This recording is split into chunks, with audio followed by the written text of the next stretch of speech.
Hey everyone, SoCal Jeep Gladiator again. I figured since I did one video, I might as well knock out another one.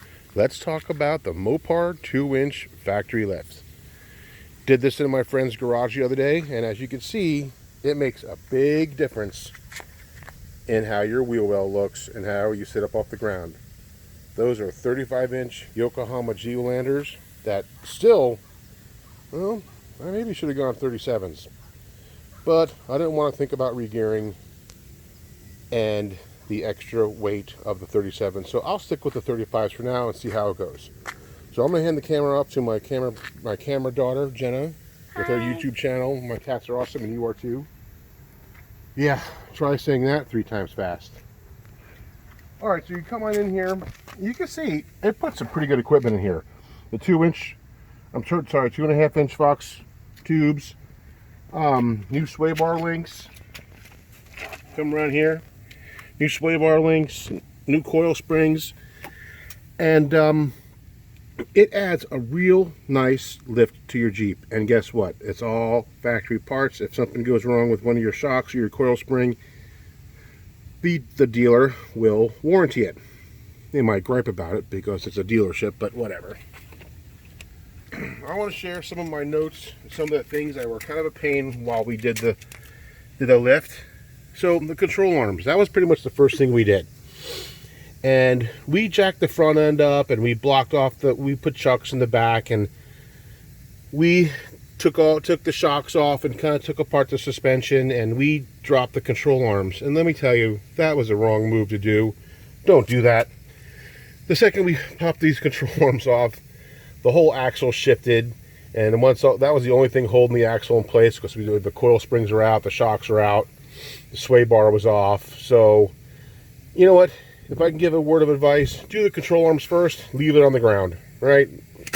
Put your car in park, put the emergency brake on, chock the tires, and get under there and take the control arms out on the ground. I would put a jack under the center pumpkin of your front axle and just put it up there just enough so it won't drop down or shift, basically just enough to kind of support it.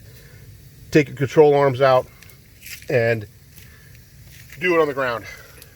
Okay, pretty much everything was straightforward. The instructions were good. The only thing you don't have to take all the cables and lines apart. We didn't disconnect any of the wiring, any of the harness. You do disconnect the brake lines. That's right down there. And let's see, what else did we do? Yeah, we left all the harnessing, the relays, all the locker switches plugged in. And once you do the control arms, just do one side at a time.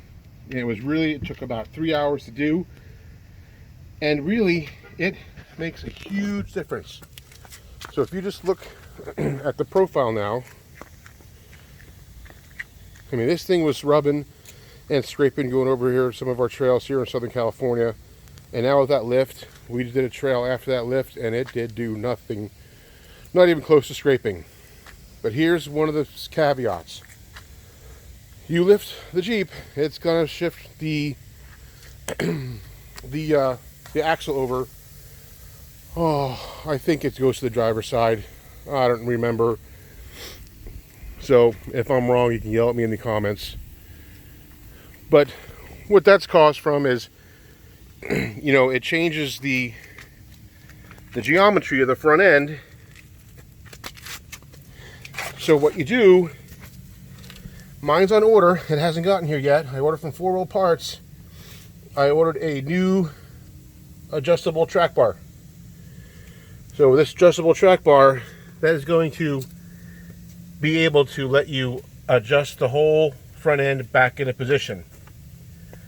Another thing you will notice is your center steering wheel will not be centered anymore.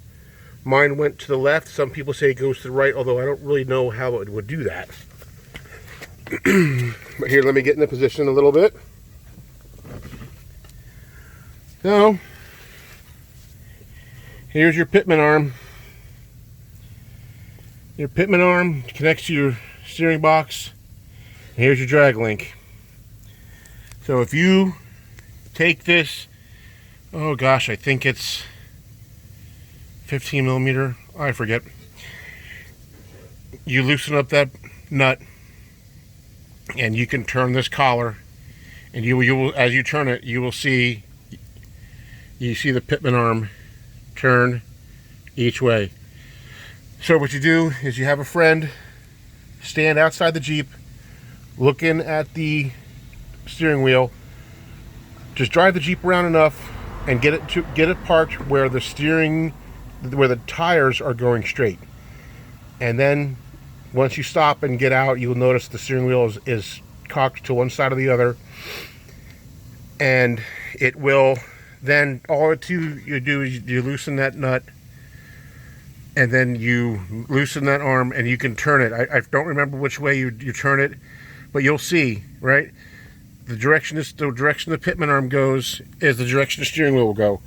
If the pitman arm goes to the left, the steering wheel will go to the left, and vice versa. So just have your person that's standing there looking inside the driver's side window. Once you loosen that up, just start turning it. Don't go crazy on it. You just have to turn it a little bit, and you'll see the pitman arm start turning, and they'll tell you, okay, it's centered. Once it's centered, you tighten that down. You tighten that retaining nut down again, drive it around, hit the brakes a few times to really get the front end to dip, to really get it set in again, and then do it again. Do it a couple more times until you're driving around and the steering wheel is centered. There are people that still have an alignment issue where after they put the lift in, it still kind of pulls to the right or left. I would hope that once everyone does their lift, they're going to immediately take it to the shop and get a professional alignment done. But anyway, put the adjustable track bar on there, and that's going to help recenter the axle under the frame. Adjust your pitman arm and drag links to recenter your steering wheel. And if it's still pulling, obviously just let your alignment shop know, and they'll get it straight up for you. But anyway, that's my take on the Mopar 2-inch lift. Go ahead and do it. You can find those things on eBay for $1,100, dropped at your door. That's what I did. Free shipping, $1,100, and a 6-pack of beer and a couple pizzas at my friend's house, and boom, 2-inch lift. All right, I just did a video about the rock sliders. Be sure to check that out as well. And hey, look, I'm not looking to be the new PewDiePie, but I want to have a channel where I utilize my hours and hours of research, scouring forums and threads to find out some information, test drive some products, and post about it. Because I'm not the most experienced off-roader in the world, but I'm getting there, and I want to share with other people who maybe aren't experts like my friends are, and just share the knowledge. Anyway, please like and subscribe. I appreciate it. Thank you all, and I'll see you next time. Next time we're going to talk about the new grab handles. I got the Jeep grab handles, and they're okay, but there are some things I don't like about them, and I am going to replace them and go over and tell you why. All right, thanks again, everyone. Jeep safe.